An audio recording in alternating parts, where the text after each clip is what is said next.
Hello friends, सी language सीखने की series में आज हम देख रहे हैं माई क्लासेस का लेक्चर नंबर 40, जिसमें हम पढ़ रहे हैं फंक्शन इन सी लैंग्वेज। इससे पहले के चैप्टर यानी लेक्चर नंबर 39 में हमने फंक्शंस का इंट्रोडक्शन दिया था और बेसिकली हमने बताया था कि फंक्शंस क्या होते हैं सी लैंग्वेज के अंदर और फंक्शन को यूज करने से क्या फ़ायदा हमको होता है। तो मैं आशा करता हूँ कि इससे पहले लेक्चर आपने देखा होगा, यानी लेक्चर नंबर 39। उसके बाद यहाँ पे ये लेक्चर आप देखिए, तभी ये बातें आपको समझ में आएंगी। इससे पहले के लेक्चर में हमने देखा था कि फंक्शन को हम लोग कैसे डिफ़ाइन करते हैं। बेसिकली मैं आपको रिकॉल करा देता हूँ कि किसी फंक्शन को हम लोग कैसे डिफ़ाइन करते हैं। तो डिफ़ाइन करने का एक सिंपल सादा रूल है कि आपको क्या करना होता है। सबसे पहले आपको कर्ली ब्रैकेट ओपन करते हैं, फिर कर्ली ब्रैकेट के अंदर कुछ लाइन्स ऑफ स्टेटमेंट लिखते हैं जिसे बोलते हैं पीस ऑफ कोड। उसके बाद कर्ली ब्रैकेट क्लोज करते हैं और क्लोज करने के बाद इन सभी पूरे कोड को आइडेंटिफाई करने के लिए कुछ नाम दिया जाता है और यहाँ पर लिखा जाता है पैरेंथेसिस, जिसे हम क्या बोलते हैं, ये आपकी फंक्शन की क्या है, डिफिनेशन। इसे बोलते हैं फंक्शन को डिफाइन करना। यानी इतना लिख के आप क्या बता सकते हैं, फंक्शन को डिफाइन करना। ठीक है, आज हम यहाँ पे पढ़ रहे हैं कि किसी भी फंक्शन को डिफाइन करने के कितने तरीके हो सकते हैं। डिफाइन करना तो आपको आता है, लेकिन हम कितने तरीके से किसी फंक्शन को डिफाइन कर सकते हैं। तो आइए सबसे पहले देखते हैं पहला तरीका क्या हो सकता है। तो किसी भी फंक्शन का पहला जो नेचर हो सकता है, वो पहला नेचर होता है टेक्स नथिंग। टेक्स नथिंग, ठीक है, यानी कोई फंक्शन कुछ यहाँ पे नहीं लेता है, यानी उसको कुछ काम करना है पर वो कुछ लेता नहीं है, टेक्स नथिंग है। और रिटर्न्स रिटर्न्स नथिंग भी है। यानी कि ऐसा फंक्शन आप डिफाइन कर सकते हैं जो कि ना तो कुछ लेता है ना तो कुछ रिटर्न करता है। तो ये इस फंक्शन का नेचर क्या होगा, टेक्स नथिंग रिटर्न्स नथिंग। आप दूसरे टाइप का फंक्शन बना सकते हैं, यानी दूसरा टाइप आप डिफाइन ऐसा कर सकते हैं किसी भी फंक्शन का कि वो क्या कर सकता है, आपका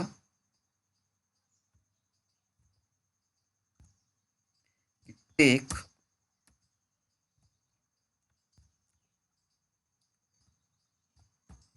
टेक्स नथिंग, यानी टेक्स नथिंग है पर रिटर्न समथिंग है, रिटर्न समथिंग। ये दूसरा तरीका हो जाएगा। यानी कोई ऐसा फंक्शन है जो कुछ लेता तो नहीं है पर कुछ रिटर्न जरूर करता है, तो ऐसे फंक्शन को हम बोलते हैं रिटर्न समथिंग।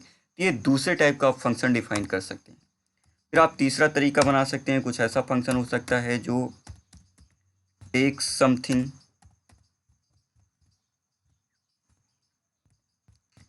और रिटर्न्स नथिंग, ये आपका बन सकता है। ठीक है, या तो आपका यहाँ पे चौथा तरीका और लास्ट तरीका, आप ऐसा फंक्शन भी बना सकते हैं जो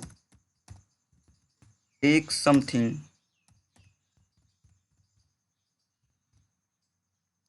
रिटर्न समथिंग।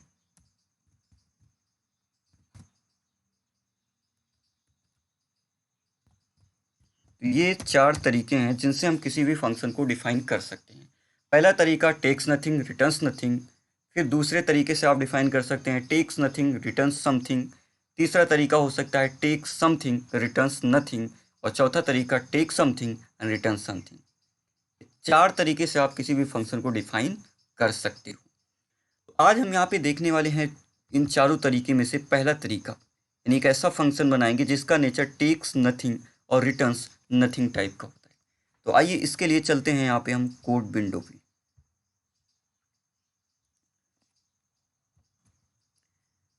तो कोड विंडो पे चलते हैं और आज हम यहाँ पे पहला तरीका देख रहे हैं। ठीक है, पहला तरीका हमारा क्या है आज के फंक्शन का, आज के फंक्शन का नेचर है takes nothing and returns nothing. इस टाइप का आज हम फंक्शन यहाँ पे बनाना चाहते हैं। ठीक है, ये आज हम पहला तरीका देख रहे हैं। तो किसी भी फंक्शन की डिफिनेशन कैसे होती है? डिफिनेशन ऐसे होती है कि आप सबसे पहले करली ब्रैकेट, ठीक है, ओपन करते हैं, क्लोज करते हैं। इस करली ब्रैकेट के अंदर आप कुछ कोड, समथिंग कोड लिखेंगे और उसके बाद इसका नाम लिखेंगे। मैं एग्जांपल के लिए एक फंक्शन यहाँ पे डिफाइन कर देता हूँ। ठीक है, सपोज कीजिए उसका नाम हम यहाँ पे रख देते हैं ऐड, और उसके बाद इसके अंदर आप जो कुछ लाइन्स ऑफ स्टेटमेंट लिखना चाहते हैं वो आप यहाँ पर लिख सकते हैं। तो जैसे मुझे दो नंबर को जोड़ने का फंक्शन बनाना है, तो मैं क्या करूँगा, कुछ वेरिएबल होंगे, सपोज कीजिए INT ABC। उसके बाद मैं एक मैसेज देता हूँ प्रिंट ऑफ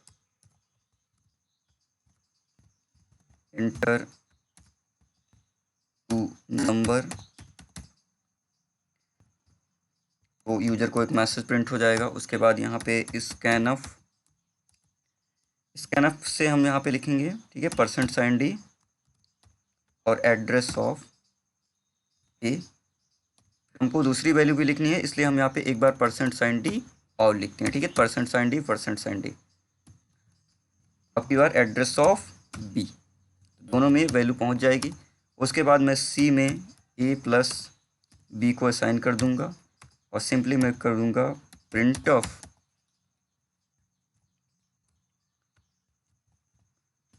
सम इज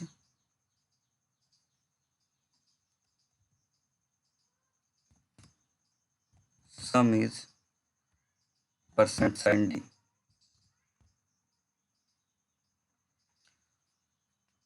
और यहाँ पे मैं c की वैल्यू प्रिंट करा दूंगा।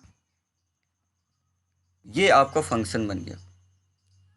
अच्छा, ये तो क्या है, ये आपकी फंक्शन की डिफिनेशन है। इसे हम क्या बोलेंगे, यानी कि ये पीस ऑफ कोड, ठीक है, कुछ पीस ऑफ कोड होता है जिसको आइडेंटिफाई करने के लिए हमने एक नाम दिया है ऐड। तो इस पूरे कोड को हम किससे रिप्रेजेंट करा पाएंगे, ऐड से। तो ये कहलाती है आपकी फंक्शन डिफिनेशन। फंक्शन डिफिनेशन है। चलिए, ये तो हो गई आपकी फंक्शन डिफिनेशन। लेकिन हमको एक बात पता है कि ये जो फंक्शन है इसका अगर कोड चलेगा तो क्या होगा, दो नंबर का ऐड हो जाएगा, एडिशन हो जाएगा और वो आपका वैल्यू प्रिंट आउट हो जाएगी। लेकिन ये तो केवल फंक्शन की डिफिनेशन है, और फंक्शन की डिफिनेशन लिखने से फंक्शन आपका नहीं चलता है। ठीक है, ये जो कोड है ये केवल डिफाइन करने से एग्जीक्यूट नहीं होगा। तो अगर इसको एग्जीक्यूट करना है तो क्या करना पड़ेगा, फंक्शन को कॉल करना पड़ेगा। अच्छा, फंक्शन को कॉल करना है तो हमको ये भी पता है कि किसी भी सी लैंग्वेज के अंदर एक मेन फंक्शन का होना भी जरूरी है, यानी कि मेन फंक्शन से ही एग्जीक्यूशन स्टार्ट होता है। तो अब मुझे अगर इस फंक्शन को कॉल करना है तो हमको क्या करना पड़ेगा, मेन फंक्शन बनाना होता है। तो किसी भी प्रोग्राम में एक मेन फंक्शन आपका होगा। ठीक है, मेन फंक्शन के बिना तो आपका प्रोग्राम नहीं चलता है।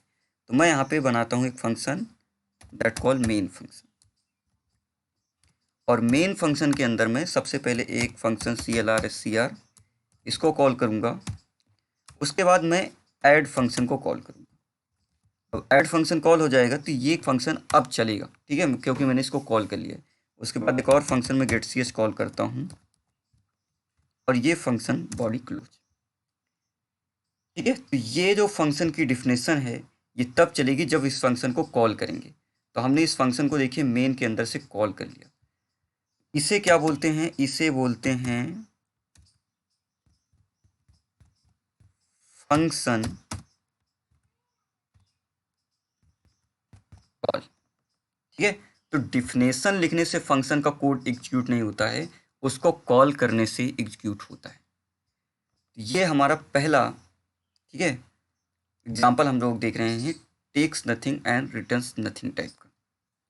ये जो फंक्शन है ये किस टाइप का है, ये takes nothing and returns nothing type का है। ये फंक्शन की डिफिनेशन है।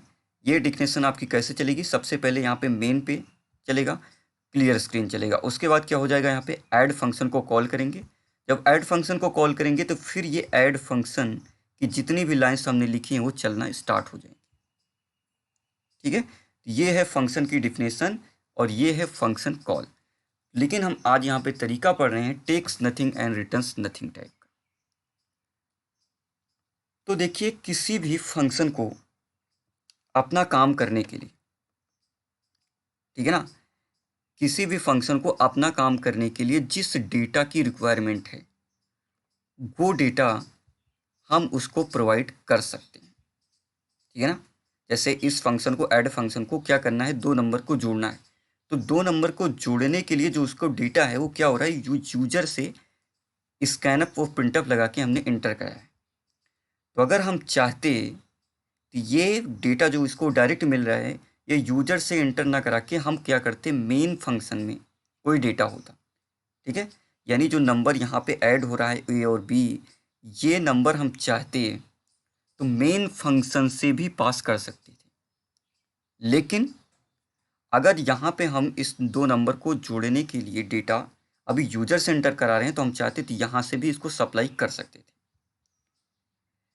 लेकिन यहाँ पे सप्लाई करते तो इस ब्रैकेट के यानी पैरेंथेसिस के अंदर हम कुछ ना कुछ लिख रहे होते, और यहाँ पे भी फंक्शन को कॉल करते समय भी हम कुछ ना कुछ क्या करते, इसके अंदर लिख रहे होते। तो किसी भी फंक्शन का पैरेंथेसिस खाली होने का मतलब होता है कि वो क्या है, टेक्स नथिंग है।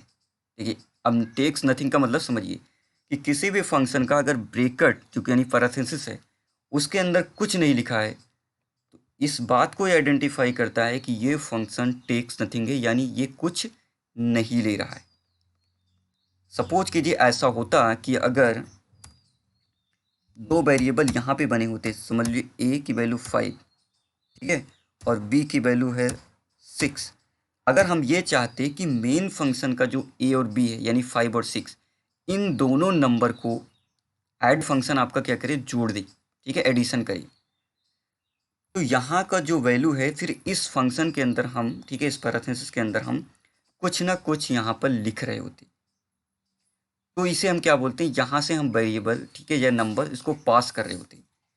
फिलहाल ये इफ ऐड फंक्शन किस टाइप का है, टेक्स नथिंग है, इसलिए इसका पैरेंथेसिस हम क्या कर रहे हैं, यहाँ पे एम्प्टी छोड़ रहे हैं। इसका मतलब क्या है, ये टेक्स नथिंग नेचर का है, यानी ये फंक्शन कुछ भी टेक नहीं करता, कुछ लेता नहीं। अगली चीज है हमारे पास, अगर कोई फंक्शन, ठीक है, टेक्स नथिंग है तो उसका ब्रैकेट एम्प्टी रहेगा। अच्छा, अगली चीज, ये फंक्शन रिटर्न्स नथिंग टाइप का भी है। अब रिटर्न्स नथिंग टाइप का क्या मतलब हो गया, कि जो फंक्शन अपना काम करते हैं, जैसे ये फंक्शन है, इसके लाइन्स ऑफ स्टेटमेंट चलेंगे तो चलने के बाद ये काम ख़त्म हो जाता है। तो अगर कोई फंक्शन अपना रिजल्ट, जैसे मैंने इस प्रोग्राम को चलाया तो इसका रिजल्ट क्या है, इसका रिजल्ट सी में आ चुका है, यानी 2 नंबर का एडिशन तो हुआ, एडिशन होने के बाद वो किस में आ चुका है, वो सी में आ चुका है। तो सी में जो रिजल्ट रखा हुआ है उसको रिटर्न करता है, यानी जो सी वाला रिजल्ट है, जो रिजल्ट आ चुका है सम, उसको यहाँ पे रिजल्ट को रिटर्न करता, तो हमको एक कीवर्ड लिखना पड़ता है दैट कॉल रिटर्न्स। तो अगर कोई फंक्शन अपना रिजल्ट रिटर्न करता है, किसको रिटर्न करता है, जिस फंक्शन ने उसको कॉल किया है। तो ऐड को कॉल किसने किया है, ऐड को कॉल किया है मेन फंक्शन ने। तो अगर कोई फंक्शन जिस फंक्शन ने उसको कॉल किया है वहाँ पे अपने रिजल्ट को रिटर्न करता है, यानी कुछ रिटर्न करता है, तो उसको हम बोलते हैं रिटर्न्स समथिंग। तो चाहते हम तो कुछ यहाँ पर लिख के, यानी रिटर्न्स लिखते, सी की वैल्यू को क्या करते, यहाँ पे रिटर्न करवा देते, तो ये क्या कहता है, रिटर्न समथिंग का नेचर का हो जाता है। लेकिन हम यहाँ पे देख रहे हैं रिटर्न्स नथिंग। तो रिटर्न्स नथिंग का मतलब ये फंक्शन कोई भी रिजल्ट, कोई भी वैल्यू रिटर्न नहीं करने वाला है। तो ऐसे फंक्शंस को डिफाइन करते समय, ठीक है, जिसका नेचर ऐसा है कि वो कुछ भी रिटर्न्स नहीं करता है, तो उसके सामने आपको क्या लिखना पड़ता है, उसको सामने आपको यहाँ पर लिखना पड़ता है वॉइड। वॉइड एक कीवर्ड है, एक डेटा टाइप है, जिसका मतलब क्या होता है, एम्प्टी नथिंग, कुछ भी नहीं। ये फंक्शन कुछ भी रिटर्न नहीं कर रहा है, इसलिए हमको यहाँ पे क्या लिखना पड़ेगा, वॉइड लिखना पड़ेगा, ठीक है। तो क्या यहाँ पे ये भी फंक्शन है, अच्छा आप भी देखिए यहाँ पे, जैसे यहाँ पे कुछ फंक्शन है, जैसे clear screen. Clear screen function क्या है, बना हुआ है, तो इसका ब्रैकेट भी क्या है, एम्प्टी है। यानी ये भी एक ऐसा फंक्शन है जो कि क्या है आपका, टेक्स नथिंग है। इसी तरह से आप देखेंगे गेट सी एच फंक्शन भी आपका एक फंक्शन है, प्री डिफाइंड फंक्शन है। इसका पैराथेसिस भी क्या है आपका, एम्प्टी है। ये भी किस नेचर का है, टेक्स नथिंग, यानी कुछ इसके अंदर हम पास नहीं कर रहे हैं। लेकिन ऐसे और भी फंक्शन है, जैसे आप देखिए प्रिंटअप को जब हम कॉल करते हैं, यहाँ पे देखिए प्रिंटअप को हमने कॉल किया तो इसके अंदर हमने कुछ आर्गुमेंट पास किए हैं, कुछ इसके अंदर लिखा हुआ है। तो किसी भी फंक्शन के पैराथेसिस के अंदर कुछ भी लिखा होना मतलब वो फंक्शन टेक समथिंग का है।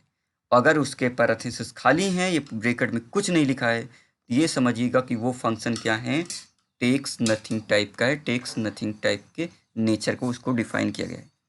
इसी तरह से आप देखेंगे तो स्कैनफ फंक्शन के पैराथेसिस को अंदर कुछ लिखा गया है, इसको भी हम कॉल कर रहे हैं, पर इसके पैराथेसिस के अंदर हमने कुछ लिखा है। ये भी क्या हुआ है कि हम यहाँ से कुछ पास कर रहे हैं। तो स्कैनफ फंक्शन क्या है आपका, टेक समथिंग टाइप का है। लेकिन गेट सी एच के पैराथेसिस के अंदर और plus C L R S C R function के अंदर कुछ भी नहीं लिखा हुआ है। ठीक है, तो पैराथेसिस एम्प्टी होने का मतलब क्या होता है, वो फंक्शन टेक्स नथिंग टाइप का है। ठीक है, ये बात आपको यहाँ पे समझ में आई होगी, टेक्स नथिंग का मतलब। तो अगर हम ये वैल्यू यहाँ पर पास कर रहे होते तो हम इस ब्रैकेट के अंदर, ठीक है, ऐड फंक्शन के इस ब्रैकेट के अंदर कुछ लिखते और फिर यहाँ पे भी हम कुछ लिखते, यानी यहाँ भी कुछ हमको लिखना है तो यहाँ भी कुछ लिखना है। तो ये आपका कहलाएगा टेक समथिंग। फिलहाल हम देख रहे हैं किसका एग्जाम्पल, टेक्स नथिंग टाइप्स का। तो एक बात ध्यान रखिएगा कि टेक्स नथिंग में यहाँ पे ब्रैकेट आपका एम्प्टी है। ठीक है, अगर यहाँ पे पैराथेसिस आपके खाली हैं तो उसको डिफाइन करते समय भी पैराथेसिस आपको एम्प्टी ही रखने हैं, खाली रखने हैं। ऐसा मत कीजिएगा कि यहाँ पे कुछ आप लिख दीजिए और यहाँ पे आप कुछ नहीं लिखेंगे। तो अगर आप ऐसा फंक्शन बता रहे हैं जो कि आपका टेक्स नथिंग टाइप का है, तो पैराथेसिस फंक्शन को कॉल करते समय भी एम्प्टी रखना है, उसके अंदर कुछ नहीं लिखना है। प्लस फंक्शन को डिफाइन करते समय भी आपको ये बताना है कि उसके अंदर कुछ नहीं लिखा है। ठीक है, और अगर यहाँ पे कुछ वैल्यू आपका रिटर्न नहीं कर रहा है, यानी रिटर्न्स आप नहीं कराना चाहते कुछ, जैसे ये फंक्शन कुछ आर्गुमेंट आपका नहीं ले रहा है, यानी यहाँ पे जो डेटा इसको चाहिए, ये टास्क परफॉर्म करना है। टास्क क्या है कि 2 नंबर को इसको ऐड करना है। तो 2 नंबर को ऐड करने के लिए जो डेटा की रिक्वायरमेंट है ऐड फंक्शंस को, वो डेटा कहाँ से मिल रहा है, वो हम डायरेक्ट यूजर से प्रिंटअप और स्कैनअप लगाकर इंटर करवा रहे हैं। तो इसलिए यहाँ पे इसको हमको कोई डेटा पास करने की ज़रूरत नहीं है। लेकिन अगर यही चीज़ हम मेन फंक्शन के वेरिएबल का एडिशन कराना चाहते यानी ए और बी का, तो हम इसके अंदर कुछ लिख देते और फिर यहाँ भी कुछ वेरिएबल बना के उस डेटा को हैंडल कर लेते। तो ये कहलाता टेक्स समथिंग टाइप का। तो ये बात आपको समझ में आई होगी कि पैराथेसिस एम्प्टी होने का मतलब क्या होता है, टेक्स नथिंग टाइप का होता है। अगली चीज़, अगर हम इसका रिजल्ट रिटर्न नहीं करा रहे हैं, यानी कोई भी फंक्शन कुछ ना कुछ वैल्यू आपका रिटर्न करा सकते हैं, लेकिन अगर कुछ आपको इसका रिजल्ट रिटर्न कराना है तो आपको लिखना होता है रिटर्न कीवर्ड्स। अब लेकिन रिटर्न्स यहाँ पे नथिंग टाइप का फंक्शन आप बना रहे हैं, इसलिए इसका रिटर्न्स नथिंग है, यानी कुछ भी वैल्यू रिटर्न नहीं करेगा। और अगर वैल्यू रिटर्न नहीं करेगा तो फंक्शन को, ठीक है, केवल डिफाइन करते समय, देखिए ध्यान से, डिफाइन करते समय आपको क्या लिखना पड़ेगा, वाइड कीवर्ड लिखना पड़ेगा फंक्शन के आगे। ठीक है, तो आपको अभी समझ में आ गया होगा कि फंक्शन कॉल क्या होता है, फंक्शन डिफिनेशन क्या होता है। और फंक्शन की डिफिनेशन में हमने पहला तरीका डिफाइन देख लिया डिफाइन करने का, takes nothing and returns nothing का मतलब क्या होता है। ठीक है, आइए एक चीज़ हमने टर्म्स देखी थी कि फंक्शन डिक्लेरेशन क्या होता है, फंक्शन को डिक्लेयर करने का मतलब क्या होता है। देखिए, जितने भी लाइंस ऑफ स्टेटमेंट या जितने भी वर्ड आप यहाँ पे लिख रहे हैं, वो सब चीज़ें कंपाइलर के लिए नई होती हैं। तो हर एक शब्द का मतलब हमको कंपाइलर को बताना पड़ता है ताकि कंपाइलर उस चीज़ को आइडेंटिफाई कर सके और उसको पहचान सके। अगर किसी भी शब्द का मतलब, ठीक है, जितनी चीज़ें आप लिख रहे हैं सब चीज़ें नई चीज़ें हैं, तो किसी भी चीज़ का मतलब अगर कंपाइलर नहीं समझ पाएगा तो क्या करेगा, एरर देगा। जैसे एग्जाम्पल के लिए ए, ठीक है, एक नया शब्द है, बी भी क्या आपका एक नया शब्द है। तो अब यहाँ पे ए और बी कंपाइलर नहीं जानता है, लेकिन हम उसके सामने क्या लिख रहे हैं, उसके सामने हमने लिख दिया इंट। इसको ये समझ रहा है कि क्या है, ये इंटीजर डेटा टाइप ए और बी है। तो इससे ए और बी का मतलब समझ में आ गया। तो कंपाइलर को केवल क्या पता होता है, कंपाइलर को केवल कीवर्ड्स का मतलब पता होता है। जितने भी कीवर्ड्स होते हैं 32 कीवर्ड्स, उनका मीनिंग उनको पता होता है। कीवर्ड्स के अलावा जितनी लाइंस ऑफ स्टेटमेंट आप सब कुछ लिख रहे हैं, वो सब क्या है, आपके कंपाइलर के लिए नए शब्द होते हैं। और हर एक शब्द का मतलब आपको अपने प्रोग्राम में बताना होता है। कंपाइलर को बताना होता है कि हर एक शब्द का मतलब क्या है, तभी आपका कंपाइलर उसको क्या करता है, पहचानता है और आइडेंटिफाई करता है। तो आइए अब यहाँ पे आगे देखते हैं कि फंक्शन डिक्लेरेशन का मतलब क्या होता है। जैसे हर चीज़ का मतलब आपने बताया है, जैसे ए और बी का मतलब आपने बता दिया, ठीक है। यहाँ पे भी ए बी सी का मतलब आपने बता दिया। तो ये सब क्या कहलाता है, फंक्शन, ठीक है। ये सब आप वेरिएबल यहाँ पे डिक्लेयर कर रहे हैं। अब वेरिएबल यहाँ पे आप डिक्लेयर कर रहे हैं तो वो समझ रहे हैं। तो इसी तरह से यहाँ पे आप ध्यान से देखेंगे तो CLR SCR ये भी क्या है, एक फंक्शन है।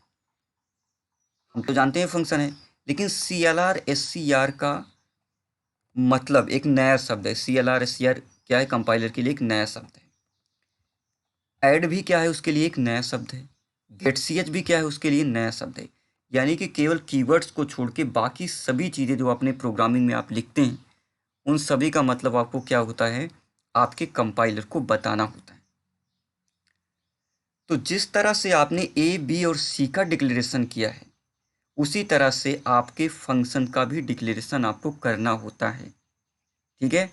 अब जैसे CLR SCR फंक्शन जो है, इसका डिक्लेरेशन कहाँ पे होगा, तो ये फंक्शन तो हमने नहीं बताया है, लेकिन इसका डिक्लेरेशन कहीं ना कहीं पे रखा होता है। अब यहाँ पे टर्बो सी के अंदर खास बात यह है कि वो सभी फंक्शन का डिक्लेरेशन ऑटोमेटिक कर देता है, लेकिन हर कंपाइलर ऐसे नहीं होते।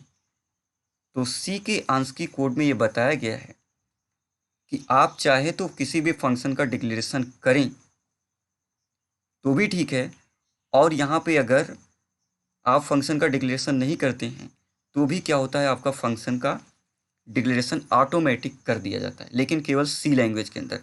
C++ में जाएंगे तो आपको वहाँ पे कंपलसरी है किसी भी फंक्शन का डिक्लेरेशन करना, लेकिन अगर सी लैंग्वेज में है तो चाहे तो आप फंक्शन का डिक्लेरेशन करें और चाहे तो फंक्शन का डिक्लेरेशन ना करें। तो सी लैंग्वेज में कंपाइलर ऑटोमेटिक टर्बो सी के अंदर उस फंक्शन का डिक्लेरेशन कर देता है, उसका नेचर देख के। लेकिन मेरी रिकमेंडेशन है आपसे कि आप अपने फंक्शन का डिक्लेरेशन खुद करें। तो डिक्लेरेशन में 3 चीज़ें आपको लिखनी होती हैं, ठीक है। 3 चीज़ें हमको क्या लिखनी होती हैं, तो देखिए जैसे मैं सबसे पहले बताता हूँ। देखिए CLR SCR ये भी एक नई चीज़ है, लेकिन इसका डिक्लेरेशन कहाँ पे होगा, तो इसका जो डिक्लेरेशन है उसको एक हेडर फाइल में डिक्लेयर किया गया है। उस हेडर फाइल को आपको इंक्लूड करना होता है। तो आप लिखते हैं इंक्लूड conio.h। डॉट एच का मतलब होता है हेडर फाइल्स, और CON का मतलब होता है console input output dot H. तो बेसिकली conio.h एक हेडर फाइल है जिसके अंदर आपके CLR और प्लस आपके getch, इन दोनों फंक्शन का क्या है, डिक्लेरेशन है। लेकिन इनकी जो डिफिनेशन है, यानी ये पोर्शन, ये से क्या बोलते हैं, फंक्शन की डिफिनेशन, ये होती है आपकी लाइब्रेरी फाइल्स के अंदर। लेकिन जो इसका डिक्लेरेशन है वो कहाँ पे होगा, conio.h के अंदर। इसी तरह से जो आपका printf और scanf ये भी फंक्शन है, इनका भी कहीं ना कहीं क्या होगा, डिक्लेरेशन होगा। इनका डिक्लेरेशन होता है आपका, इसके लिए आपकी एक फाइल है इंक्लूड std यानी स्टैंडर्ड इनपुट आउटपुट डिवाइस, ठीक है। तो आपके यहाँ पे printf और scanf का जो डिक्लेरेशन है वो आपका stdio.h हेडर फाइल्स के अंदर रखा हुआ है। इसकी डिफिनेशन कहाँ पे होगी, इसकी डिफिनेशन होगी आपकी लाइब्रेरी फाइल्स के अंदर। इसका जो डिफिनेशन है, ठीक है, देखिए हमने नहीं लगाया तब भी ये आपका चल रहा था, ठीक है। conio.h नहीं लिखते हैं तब भी काम चलता है, studio.h लिखते हैं नहीं लिखते हैं तब भी काम चलता है।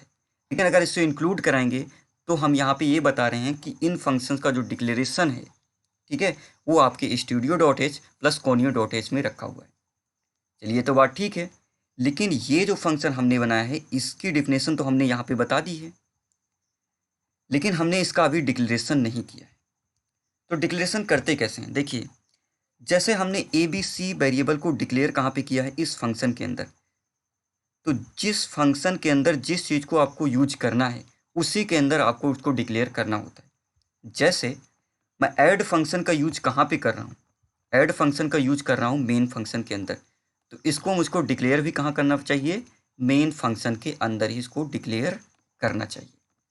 और एक बात ध्यान दीजिएगा, जो डिक्लेरेशन होता है वो सबसे पहले होता है, ठीक है। डिक्लेरेशन स्टेटमेंट सी लैंग्वेज के अंदर सबसे पहले आपको लिखने होते हैं। तो जैसे अभी आपको मैं एग्जांपल बताऊं, अभी हमने इसको डिक्लेयर नहीं किया है। तो जब यहाँ पे मेन फंक्शन पे पहली लाइन चलना स्टार्ट होगी CLR SCR, तो conio.h के अंदर वो फंक्शन रखा है उसको मिल जाएगा। तो कंपाइलर समझ जाएगा कि CLR SCR का मतलब क्या है, क्योंकि वहाँ पे हमने इसको डिक्लेयर कर दिया, उसको बता दिया। जो डिक्लेरेशन स्टेटमेंट्स होते हैं वो कंपाइल टाइम पे डिसाइड हो जाते हैं, यानी कंपाइलर के लिए किए जाते हैं। फिर हमने ऐड फंक्शन को यहाँ पे रिप्रेजेंट किया है। तो अभी ऐड फंक्शन का मतलब कंपाइलर को नहीं पता है, ठीक है। ऐड फंक्शन का जो मतलब है वो कंपाइलर को नहीं पता है।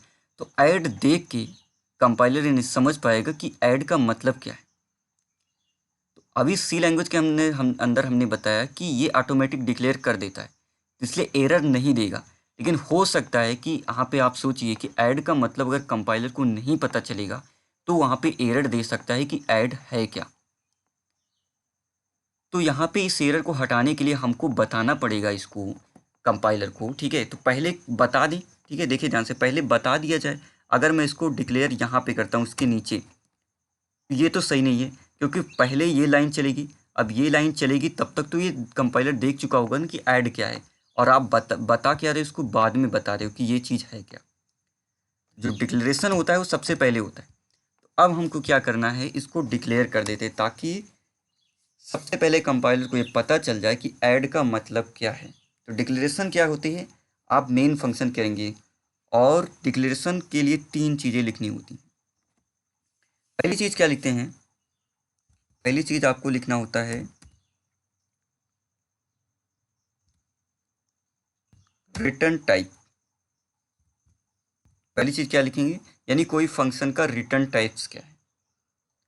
उसके बाद आपको लिखना होता है फंक्शन नेम, यानी फंक्शन का जो नाम है। उसके बाद, ठीक है, ये पैरेंथेसिस ओपन एंड लगाना होता है सेमीकोलन। तो ये क्या होता है, किसी भी फंक्शन का डिक्लेरेशन होता है। अब जैसे मुझे, ठीक है, ऐड फंक्शन को डिक्लेयर करना है, तो आप बता सकते हैं इस फंक्शन को डिक्लेयर कैसे करेंगे। तो देखिए, तो आप बताइए रिटर्न्स टाइप क्या है। एक रिटर्न टाइप्स क्या है, नथिंग। तो रिटर्न्स अगर नथिंग है तो आपको क्या लिखना होता है, वाइड। देखिए यहाँ पे हमने लिखा ना, वाइड का मतलब नथिंग, कुछ भी रिटर्न नहीं करेगा, तो हमको क्या लिखना पड़ेगा, वाइड, इस नेचर का, यानी कुछ रिटर्न नहीं कर रहा है, इसलिए हम फंक्शन का यहाँ पे रिटर्न टाइप लिख रहे हैं वाइड। फिर हमको लिखना होता है फंक्शन का नाम। तो फंक्शन का नाम क्या है, फंक्शन का नाम है ऐड। फंक्शन का नाम लिखा, फिर हमने पैरेंथेसिस लिख दिया और उसके बाद सेमीकोलन। तो ये कहलाएगा फंक्शन डिक्लेरेशन। अब क्या है, फंक्शन का डिक्लेरेशन करना। तो आप देख सकते हैं, अब क्लियर हो गया आपको, ये होता है फंक्शन का डिक्लेरेशन, ठीक है। ये होता है आपका फंक्शन को कॉल करना, और ये होती है फंक्शन की आपकी पूरी की पूरी डिफिनेशन, ठीक है। तो 3 चीज़ें आपको यहाँ पे समझ में आ रही होंगी।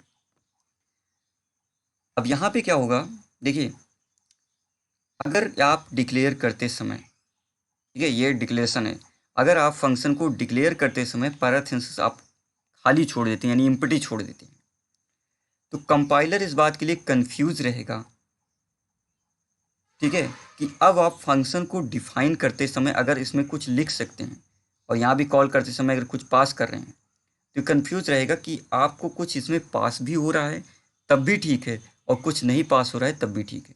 यानी यहाँ पे कुछ आप लिख रहे हैं इसके अंदर, और इसके अंदर भी कुछ आप लिख रहे हैं। तो इम्पटी है, तो इम्पटी का मतलब वो समझता है कि आप कुछ भी लिख भी सकते हो, नहीं भी लिख सकते, तो क्या रहे, कन्फ्यूज स्टेट में रहेगा। तो आप अगर ऐसा यहाँ पे लिखते हैं, इम्पटी छोड़ देते हैं डिक्लेरेशन के समय, तो अगर यहाँ पे कुछ आप लिख भी देते हैं और यहाँ भी कुछ आप लिख देते हैं तो भी एरर नहीं है, और दोनों जगह अगर आप कुछ भी नहीं लिखते हैं पैरेंथेसिस के अंदर तब भी एरर नहीं है। लेकिन ये डल वाली सिचुएशन हटा के हमको क्लियरली मेंशन कर देना चाहिए कि हमारे फंक्शन किस टाइप के हैं। तो मुझको ज़रा बताइएगा कि ये फंक्शन क्या कुछ ले रहा है, तो आप कहेंगे टेक्स नथिंग है। इस टाइप का है फंक्शन, ये फंक्शन टेक्स नथिंग टाइप का है। तो अगर कुछ नहीं लिखता है तो आप सिंपली इसके अंदर भी आप लिख देंगे वाइड। वाइड का मतलब नथिंग। ये फंक्शन हो गया आपका डिक्लेरेशन की, यानी एक फंक्शन है वाइड जो कुछ ना तो रिटर्न करेगा ना तो कुछ लेगा। इस तरह से हम फंक्शन को डिक्लेयर करेंगे। अब कंपाइलर इस शब्द का मतलब समझ जाएगा कि ये क्या एक फंक्शन है जिसका रिटर्न टाइप क्या होगा, आपका नथिंग है, और टेक भी इसका क्या है, नथिंग। ठीक है। अच्छा, एक बात ध्यान दीजिएगा, ये वॉइड केवल आपको फंक्शन को डिक्लेयर करते समय लिखना है, ना तो आप कॉल करते समय इसको लिखेंगे, ना तो इसको डिफाइन करते समय लिखेंगे। ठीक है। अगली चीज, फंक्शन अगर वाइड टाइप का है यानी रिटर्न्स नथिंग नेचर का है, तो यहाँ पे आप क्या लिख रहे हैं, वाइड लिख रहे हैं, लेकिन कॉल करते समय आप यहाँ पे वाइड नहीं लिखेंगे। ठीक है। तो यहाँ पे ध्यान दीजिएगा, रिटर्न्स जो टाइप होता है वो केवल यहाँ पे लिखा जाता है, यानी फंक्शन को डिफाइन करते समय और फंक्शन को डिक्लेयर करते समय। कॉल करते समय ये चीज़ें नहीं लिखी जाती। जबकि फंक्शन के पैरेंथेसिस के अंदर अगर आप कुछ पास कर रहे हैं तो यहाँ जो कुछ लिखेंगे आपको यहीं वो सेम टाइप आपको लिखना पड़ेगा। अच्छा, ज़रा सोचिए कि अगर ये वैल्यू रिटर्न करता, तो अगर मान लीजिए इंटीजर टाइप की रिटर्न करता, फ्लोट टाइप की रिटर्न करता, कुछ वैल्यू अगर रिटर्न करता, तो यहाँ पे वाइड न लिख रहे थे, उसका रिटर्न टाइप लिख रहे थे। मतलब अगर इंट रिटर्न करता तो मैं लिखता इंट। ठीक है। अगर फ्लोट रिटर्न करता तो मैं लिखता फ्लोट, वाइड न लिखता। ठीक है। आपको ये बात समझ में आई होगी कि फंक्शन का डिफिनेशन क्या होता है, फंक्शन का डिक्लेरेशन क्या होता है। ठीक है। तो आइए देखते हैं इसको एक बार हम कंपाइल रन करके। ठीक है। चलिए, ये आपकी एरर 0 है। अब इसको मैं यहाँ पे रन कर देता हूँ। अभी पूछ रहा है इंटर नंबर, मैं इंटर करता हूँ 5 and 9, तो सम इज 14। अब ये फंक्शन चला कैसे होगा, तो ये फंक्शन चला होगा, सबसे पहले क्या होगा, यहाँ पे मेन पे आएंगे। देखिए, जो डिक्लेरेशन स्टेटमेंट्स होते हैं वो केवल कंपाइल टाइम पे चलते हैं, यानी कंपाइल टाइम पे वो चलेंगे, उसके बाद वो नहीं चलते हैं, तो कंपाइलर के लिए होते हैं। फिर आप देखिए यहाँ पे CLR फंक्शन चला, तो मतलब स्क्रीन क्लियर हो गई। फिर ऐड फंक्शन कॉल हुआ। अब ऐड फंक्शन जैसे कॉल होगा तो अब ये नीचे वाली लाइन चलना स्टार्ट हो जाएगी, यानी ऐड फंक्शन कंट्रोल को यहाँ पे लेके आएगा। तो अब वॉइड ऐड, अब ऐड आपका चलना स्टार्ट हो गया है। तो आप देखिए इंटर टू नंबर, तो अभी हमारे पास मैसेज आ जाएगा। अब उसके बाद स्कैन ऑफ, अब हम दो वैल्यू यहाँ पे इंटर कर रहे हैं 4 and 3। उसके बाद यहाँ पे दोनों वैल्यू का क्या होगा, सम आपका सी में ऐड हो जाएगा। फिर प्रिंट कर रहे हैं, प्रिंट करने के बाद ऐड फंक्शन की लास्ट लाइन थी, इसलिए अब यहाँ से आपका चलेगा और वापस वहीं पे चला जाएगा जहाँ पे इसने कॉल किया था। तो ऐड फंक्शन को कॉल किसने किया था, मेन ने, तो वापस चला जाएगा मेन पे, और उसकी अगली लाइन चलना स्टार्ट होगी, यानी गेट सी एच। देखिए गेट सी एच चला है, तो हम लोग यहाँ पर रिजल्ट सम इज 7 देख पा रहे हैं। और उसके बाद यहाँ पे कोई की प्रेस करेंगे तो ये आपका इंट हो जाएगा। ठीक है। तो ये होता है आपका फंक्शन। तो क्लियरली आपको समझ में आ गया कि फंक्शन का डिक्लेरेशन आपको कैसे करना है, फंक्शन को कॉल आपको इस तरीके से करना होता है, और फंक्शन को डिफाइन आपको इस तरीके से करना होता है। ठीक है। तो takes nothing and returns nothing, ये था एक एग्जाम्पल। ये चीज़ें आपको यहाँ पे समझ में आई होंगी। कुछ की पॉइंट आपको यहाँ पे याद रखने हैं। ठीक है। जैसे हमने बताया, डिक्लेरेशन के समय आपको ये सारी चीज़ें लिखनी हैं। ठीक है। पैरेंथेसिस एम्पटी होने का मतलब क्या होता है, पैरेंथेसिस एम्पटी होने का मतलब क्या होता है आपका, वो फंक्शन टेक्स नथिंग टाइप का है। तो जितने भी फंक्शन के पैरेंथेसिस एम्पटी होते हैं वो टेक्स नथिंग टाइप के होते हैं। अगर मैं इस फंक्शन को जो दो नंबर का सम करना है उसको मैं अगर मेन फंक्शन से प्रोवाइड करता यानी यहाँ से पास कर देता तो यहाँ भी कुछ लिखा होता और इसके अंदर भी कुछ लिखा होता है, जैसे कि मैं अगले एग्जाम्पल में उसको बताऊंगा।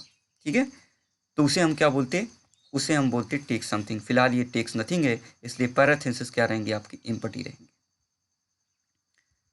और उसके बाद फंक्शन को डिफाइन करते समय अगर उसका रिटर्न टाइप कुछ नहीं है यानी कोई वैल्यू रिटर्न नहीं कर रहा है तो फंक्शन को डिफाइन करते समय उसके सामने आपको वॉइड लिखना होता है। तो इससे पता चलता है कि वो फंक्शन क्या है, रिटर्न्स नथिंग टाइप का, कुछ भी रिटर्न नहीं करेगा। तो ये चीज़ें आपको समझ में आई होंगी। ठीक है, तो फंक्शन यहाँ पे हमने डिक्लेयर करने से नहीं चलता है, फंक्शन को चलाने के लिए, एग्जीक्यूट करने के लिए उसको कॉल करना पड़ता है। तो ये कहलाता है फंक्शन का कॉल करना। कोई भी फंक्शन किसी भी फंक्शन को कॉल कर सकता है। ठीक है, ये हमने देखा था पिछले एग्जाम्पल में। कोई भी फंक्शन किसी भी फंक्शन को कॉल कर सकता है, पर किसी फंक्शन के अंदर किसी फंक्शन को आप डिफाइन नहीं कर सकते हैं। यानी अगर ऐड फंक्शन मैं चाहूँ इसके अंदर डिफाइन करना तो नहीं कर सकते हैं, लेकिन कॉल कर सकते हैं। किसी फंक्शन को एक बार बनाने के बाद उसको जितनी मर्जी उतनी बार आप कॉल कर सकते हैं। अगर मैं चाहूँ तो इस फंक्शन को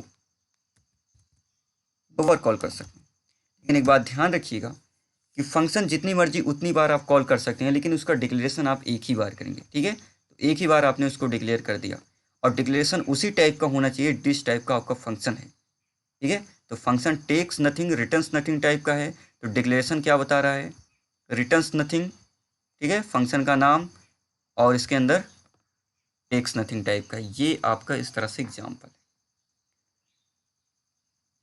जो प्रोटोटाइप यहाँ पे देखिए, फंक्शन को डिक्लेरेशन करना क्या कहलाता है, फंक्शन का प्रोटोटाइप भी कहलाता है। अच्छा, एक बात और ध्यान से देखिए कि हम इस का चलाते हैं, कंपाइल करते हैं तो एक वार्निंग आ रही है। देखिए ध्यान से क्या लिखा है, वो 0 एरर है पर वार्निंग 1 आ रही है। तो जरा इस वार्निंग को आप पढ़िएगा तो क्या लिखा है, function should return A value. ठीक है, तो यहाँ पे ये बता रहा है, ये लाइन नंबर देखिए, यहाँ पे ये बता रहा है कि function should return A value, यानी मेन फंक्शन भी क्या कर सकता है, कोई वैल्यू रिटर्न कर सकता है। लेकिन मेन के आगे हमने कुछ नहीं लिखा है। ठीक है, मेन के आगे हमने कुछ नहीं लिखा। अच्छा, मेन फंक्शन किसने बनाया, हमने बनाया है। तो ये जो वार्निंग आ रही है, ठीक है, कंपाइल करते समय देखिए वार्निंग आ रही है। वार्निंग क्या है, function should return A value. तो यानी फंक्शन यहाँ पे कुछ वैल्यू रिटर्न करेगा अगर आपने इसके सामने वाइड नहीं लिखा है तो। जैसे एग्जाम्पल के लिए मैं इसको यहाँ से हटा दूँ, ठीक है, और इसको अभी कंपाइल करके एक बार देखते हैं। अभी देखिए क्या आ रही है, एरर आ रही है। एरर किस लिए आ रही है कि type mismatch in redeclaration of add, तो मैच नहीं कर रहा है। तो अभी हम इसको क्या करते हैं, यहाँ से इसको हटाते हैं, बार और अब की बार कंपाइल करके देखते हैं। देखिए अभी भी एरर क्या आ रही, expression syntax missing. Expression syntax आपका एरर बता रहा है। ठीक है ना। अच्छा, ये चीज़ आप छोड़िए, यहाँ पे देखिए function should return A value, 2 error आपकी आ रही है। ठीक है ना। तो अभी मैं इसको डिक्लेरेशन सही कर देता हूँ। ठीक है, यहाँ पे वाइड लिख देते हैं और यहाँ पे मैं इसको वाइड लिख देता हूँ। अभी आप कंपाइल करके इसको देखेंगे तो एक वार्निंग आ रही है, function should return A value.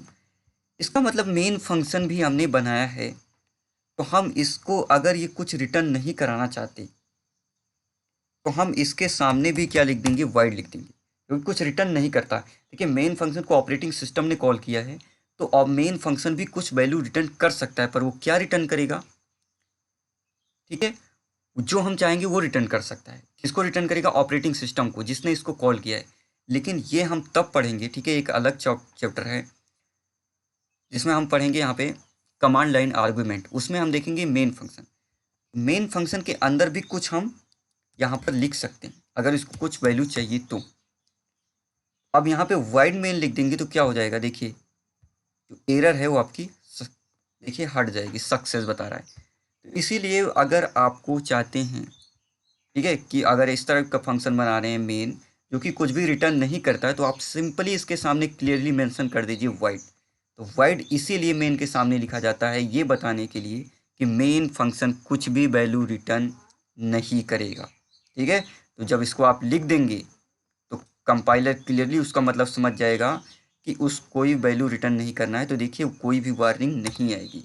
अगर आप ऐसा बताते हो, वाइड नहीं लिखते हो, तो वो नहीं समझ पाएगा। ठीक है, देखिए यहाँ पे वार्निंग बताएगा कि वैल्यू रिटर्न करना है।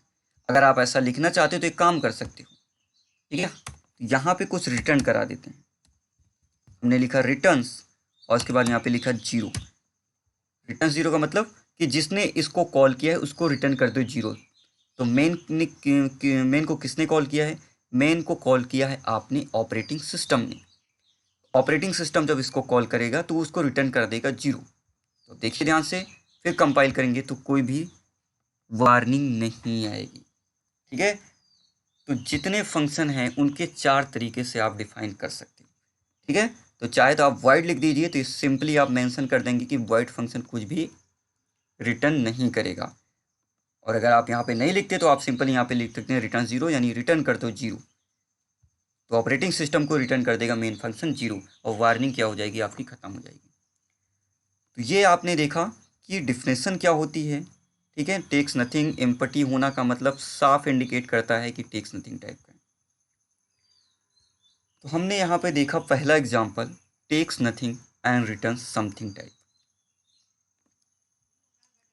आई होप ये आपको पहला एग्जाम्पल आपको समझ में आया होगा, जो कि टेक्स नथिंग टाइप का था। ठीक है, तो आइए देखते हैं एक एग्जाम्पल प्रोग्राम। ठीक है, तो हमने यहाँ पे देख लिया एडिशन करा रहे हैं। ठीक है, इसी तरह से और तो साफ यहाँ पे समझिएगा कि इसको चला के आप देखेंगे तो 2 नंबर आप यहाँ पर ऐड कर पाएंगे। ठीक है, तो आई होप ये बात आपको समझ में आई होगी।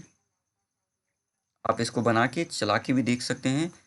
ये होती है आपकी फंक्शन की डिक्लेरेशन, ये होता है फंक्शन को कॉल करना, और ये होती है फंक्शन की डिफिनेशन। फंक्शन की डिफिनेशन में आप देखेंगे तो यहाँ पे सेमीकोलन नहीं लगाते, डिक्लेरेशन करते समय प्लस कॉल करते समय यहाँ पे लगाते हैं। ठीक है, तो डिक्लेरेशन से ये पता चल जाता है कंपाइलर को कि ऐड का मतलब क्या है, और फिर वो कभी एरर नहीं देगा।